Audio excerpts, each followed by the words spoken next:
السلام عليكم ورحمة الله وبركاته. جمعة مباركة على الجميع إن شاء الله. أحسن ناس في الدنيا، كل عام وأنتم بخير، وربنا يعود علينا وعليكم الأيام بألف خير يا رب. كل سنة وأنتم طيبين ورمضان كريم. طلع أتكلم بس معاكم في حاجة يعني، والله هي مش بسيطة خالص.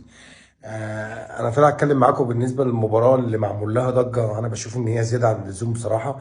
احنا يا جماعه هنلاعب الهلال السوداني، مش هنلاعب ريال مدريد. الهلال السوداني اللي هو يعني لو اتحط في مقارنه مع الاهلي ما ينفعش اصلا يتحط في مقارنه مع الاهلي، يعني ما ينفعش يبقى في نفس الليفل. آه، مش عارف. مع احترامي لكل جمهور السودان وكل الشعب السوداني، طبعا كله فوق راسي. بس بصراحة يعني مفيش أي وجه مقارنة. المباراة عندنا واخدة أكبر من حجمها. احنا بالنسبة لنا جمهور الأهلي دي مباراة تأهل، مباراة مهمة جدا بالنسبة لفرقتنا. بس أنا بشوف إن ده الهلال السوداني في الآخر. يعني مع احترامي، لعيبة الأهلي هم اللي عملوا فينا كده. المباراة حتى كانت ممكن تتسم بالصعوبة وبالشو اللي هي واخداه ده كله لو هي مثلا قدام سان داونز ومباراة تأهل، لو قدام الترجي أو الوداد، الفرق اللي هي مثلا زي اتباع في أفريقيا يعني. إنما احنا بنتكلم على الهلال السوداني اللي هو أصلا، يعني أنا كنت بقول بعد ما كسبنا 1-0 إن هو مش هيكسب حد تاني، بس هي طبعا ظروف المجموعة ولاعيبة الأهلي هم اللي عملوا فينا كده، ده مفيش كلام ومفيش جدال. وهم اللي مطالبين في وجود 50,000 متفرج هيزلزلوا الاستاد ان هم يرجعونا لمكاننا الطبيعي، ويعرفوا برضو فرقة الهلال مكانها الطبيعي. بصراحة أنا بشوف إن المباراة واخدة أكبر من حجمها. الإعلام الرياضي بتاعنا عندنا مزودة شوية، أو شويتين. الطبيعي إن إحنا يخش لنا 50,000 متفرج كل مباراة أساسا. بس طبعا إحنا يعني علشان الموضوع بقى له فترة مقفول، فطبعا ده بالنسبة لنا حدث. ده حدث ماشي، ممكن نتكلم علشانه أو نحتفل بيه أو نكون سعيدين ومبسوطين إن هو حصل.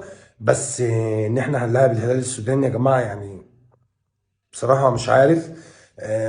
بشوف ان الفرقه واخده اكبر من حجمها. انا بشوف ان هو مباراه بالنسبه للاهلي مباراه عاديه خالص، والطبيعي على الورق ان هو يكسب. مباراه صعبه، مباراه تاهل، وانا عن نفسي قلقان منها جدا. ان برضو في الاول وفي الاخر ما بتكلمش الكوره ما فيهاش تاريخ، الكوره فيها واقع. فرقه الهلال فيها كام لعيب مميز، معاهم مدرب مميز. احنا عندنا بعض المشاكل في بعض المراكز، خاصه في حراسه المرمى بصراحه.